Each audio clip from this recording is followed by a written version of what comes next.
Two spouses, Kate and Jack, after many years of marriage, tired of life in the big city, decided to move to live on a farm, which they bought not so long ago. They wanted peace and quiet. The house was small but cozy, and the land was fertile enough so that they could settle there forever. So Jack decided to take up work in the field. It would give them a profit for future living. Kate kept more busy with the house and also took up painting. She had plenty of time for that now. One summer, Kate needed to go to the store for groceries and material for her hobby. As she drove past the house next door, she noticed a new tenant moving in. A very handsome man with tall brown hair, all muscular. She slowed down and wanted to watch him carry boxes from the car into the house. And so, carrying another piece of luggage, Tom, that was the name of the new neighbor, stopped and looked in Kate's direction.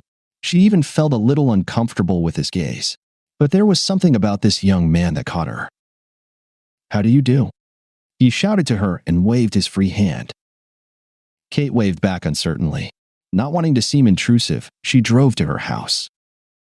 "We have a new neighbor." Kate shared the news with Jack over dinner. "An athlete, I guess." She sipped her mint tea from her cup. And what was it that made such a young man settle in such a remote place? "Maybe the man just wants peace and quiet," Jack suggested.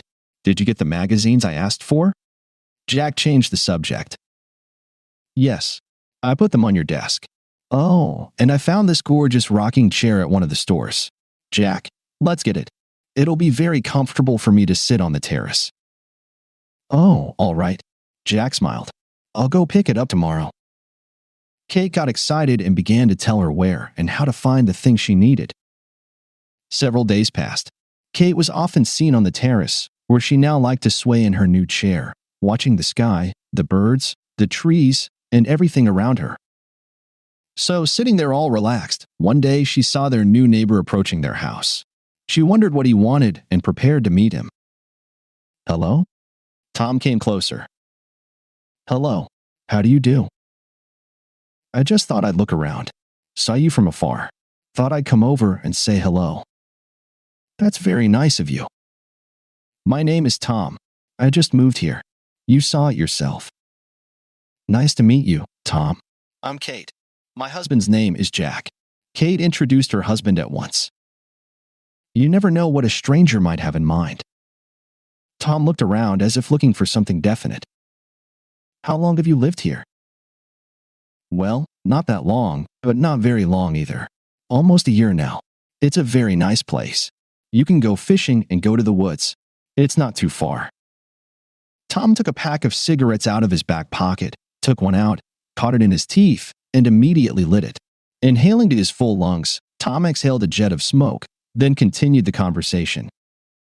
"The nice house you've got here." He glanced around the building. "Mine's a bit smaller, but it's good enough for me." "Yeah, it's a nice house too, but we still need some repairs. We've already redecorated a lot to our liking, but there's still a lot of work to be done." Kate watched Tom taking puffs one after another. His profile seemed familiar to her, but she couldn't figure out where she'd seen him before. Quickly going over all her acquaintances from her past life, Kate couldn't pinpoint the cause of her déjà vu. "You know, I could help you with the repairs. I'm not doing anything right now, and I'd like to make friends with the neighbors." Kate promised to think about Tom's suggestion. She wanted to discuss it with her husband first because letting a stranger into the house when she was alone didn't seem reasonable to her, so they decided to get to know Tom better first. They invited him for a weekend barbecue, to which Tom eagerly agreed. He brought a few cans of beer with him. Jack was busy roasting the meat, a skill he was adept at. Kate set up a small table behind the house, where they were going to spend their time relaxing. "So, Tom, what do you do?" Jack started the conversation. "I'm an investor. I used to work at my father's firm. Now I decided to write a book, so I decided to move to a quiet place, where I will not be disturbed by the noise of the city." Tom answered politely, holding 2 cans of beer in his hands. He handed one to Jack. "What do you want to write about?" Jack asked. Tom searched his mind for a better answer. "Probably about life. Maybe I'll write my own story." Tom looked off into the distance as if he were already beginning to think of the plot of a future book. "And what is your story if it's not a secret?" Kate joined their conversation. She was curious since people don't often write about their lives. Tom told that he had a difficult childhood. His foster parents didn't spoil him much, brought him up in strictness, and didn't allow him much. His father spent a lot of time at work. His mother was a heavy drinker. After leaving school, Tom went to college without the help of his parents. He studied for a few years, and only after that, his father invited him to work for him. But he didn't have a sweet job. His father demanded a lot from him and often difficult to accomplish. But Tom was good at what he did, and it helped him a lot. Years later, he decided to quit working for his father and do something of his own. He also had a great desire to find out about his biological parents. He wanted to know why they had abandoned him and put him up for adoption. He spent a long time trying to find out the truth. How was it? Did you find your parents? Tom's story touched Kate. No, my searches haven't yielded any results yet, Tom answered with some disappointment in his voice. He took out his cigarettes and lit up again. Do you know what's killing you? Kate expressed a negative attitude toward smoking. Tom took another puff, taking a puff of beer. No, it kills me more to ask why parents give up their kids. He turned around, walked over to the already set table, and flopped down in a chair. What about you? Do you have children? Tom asked the neighbors. Kate hesitated a little with the answer. She could not have children, and she did not want to share it. She considered it personal. No, fate has not pleased us with heirs, Jack helped answer, seeing his wife ponder.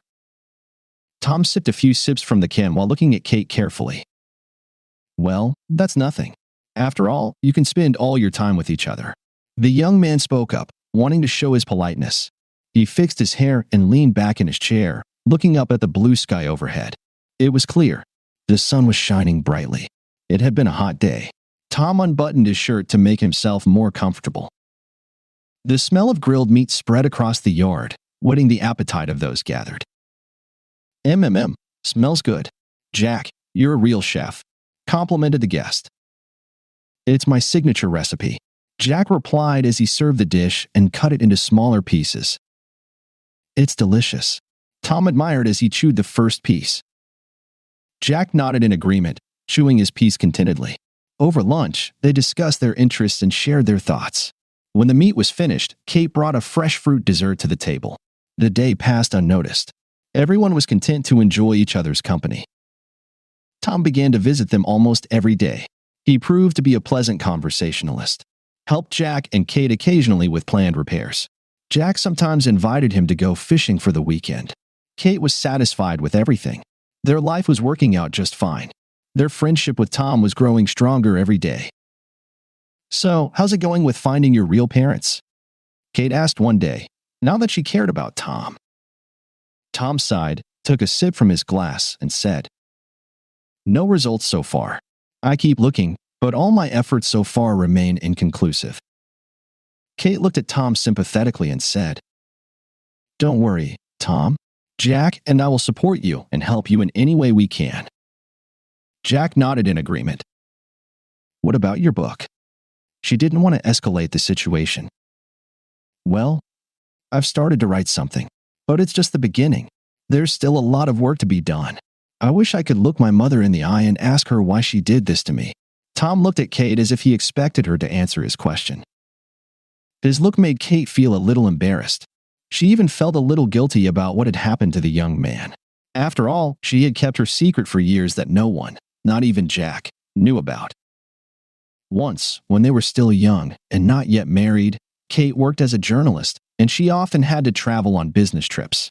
So one day she was sent for a long period of time to the other side of the country, where she needed to stay for about a year for some work reasons. There she met a young man who was so attracted to her that even though Kate loved Jack, still gave in to temptation, and for some time they met.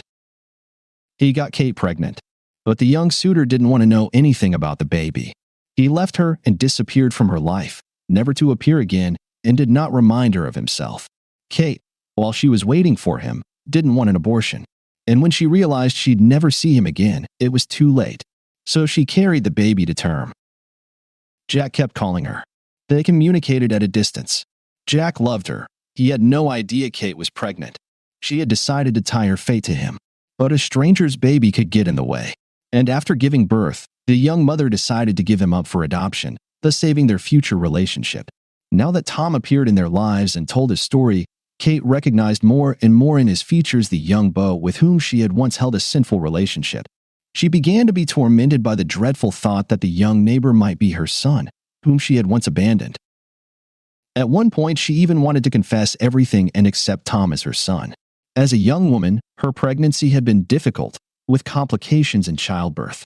After that, she was given the disappointing diagnosis that she could never have children again.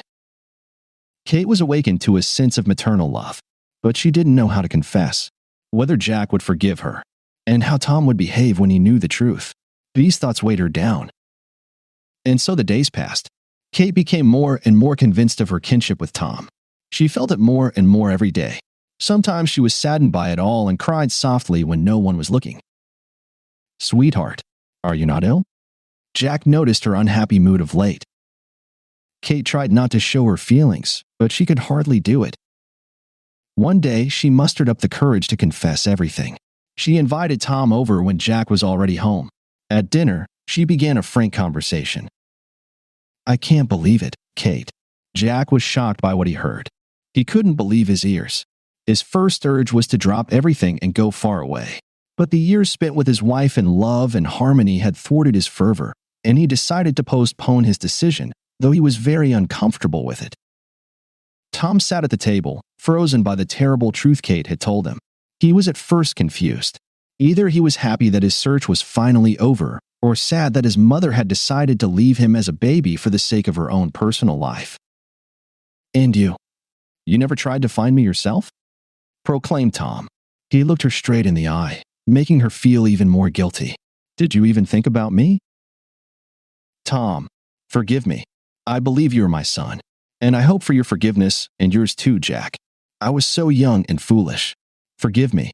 I never forgot about you," Kate cried, covering her face with her hands. "Well, maybe have to see if Tom's really your child, but I didn't expect this from you." Jack nervously tossed his napkin on the table, sprang up, and went outside. He could no longer be under the same roof as his betrayed wife. He understood that Tom was not to blame for the situation, but he was angry with him, too. Jack didn't want to see either of them right now. His thoughts were clouded by the bitter truth, and resentment overwhelmed him. For several minutes he stood on the terrace pondering. Kate ran out after him begging him to forgive him, but he pushed her away, not wanting to hear any more. He went to his car and got behind the wheel and drove away where he didn't know where. He wanted to be alone. Kate went back into the house. There, at the table, Tom was still sitting. He was not an evil man by nature, and he really wanted to accept Kate as his own mother, the mother he dreamed of and sought for so long. But the resentment, for having once been left to strangers, still wouldn't go away. He wanted to forgive, but he couldn't yet. "Tom," Kate spoke first. "I understand if you can't forgive me. Yes, I'm very sorry to you, but I was so young and stupid. Maybe in time, you can understand me, but I'm ready to make up for all the lost time we've been apart. I've always loved you." "How can you talk about love?" Tom interrupted her speech. "You abandoned your son, and now you expect us to be a happy family?" Tom paced around the room, subconsciously trying to think of excuses for Kate's actions. Deep down, he hadn't forgiven her yet. "I need some time," he said. "Time to accept it all." Tom left the house and went in his house. Kate was alone. She sat and cried alone. Now she had to pay for her past transgression. She was torn between feelings of regret and hope for a favorable outcome. Every day she watched from the porch, waiting for her husband and praying for his forgiveness. She realized that she alone was to blame for what had happened and blamed herself for her levity in her youth. Jack didn't return until a few days later. She wanted to talk to him, but he never could forgive her, and he never wanted to see or hear from her again. He came to get his things, which he hastily packed. Jack decided to go back to town and leave Kate alone, never to return to her. Tom sorted out his feelings for a while, but still, he forgave his mother's foolish act and accepted her as family.